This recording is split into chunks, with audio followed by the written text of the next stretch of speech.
రాము, homework అంతా పూర్తి చేశావా? అయ్యో నాన్నా, ఇంకా చేయలేదు. కానీ ఒక పెద్ద సమస్య వచ్చింది. ఏం సమస్యరా? లెక్కలు అర్థం కాలేదా? సరే, నేను ఫ్రెష్ అయి వస్తాను. హోంవర్క్ తీసుంచు. సరే నాన్నా.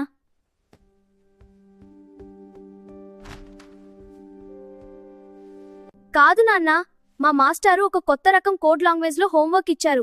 ఇది చదవాలంటే స్పెషల్ తెలివితేటలుండాలట. కానీ నాకు అస్సలు అర్థం కావట్లేదు. అదేమిటి రాము? చూపించు.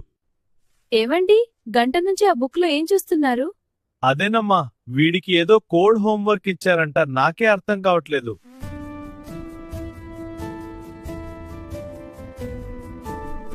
ఇది కోడ్ కాదు, ఏమీ కాదు. వాడిందాక పెన్నుతో గీసిన పిచ్చి గీతలు. అయ్యో, అదా నేను కోడ్ అనుకున్నాను.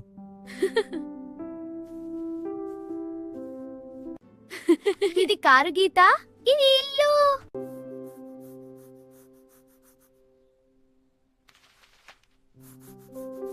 నాన్నా, మీరా పిచ్చి గీతలు చదవడానికి ట్రై చేసేలోపు నేను నా అసలు హోంవర్క్ పూర్తి చేసేశాను. మీరు బిజీగా ఉన్నారని డిస్టర్బ్ చేయలేదు.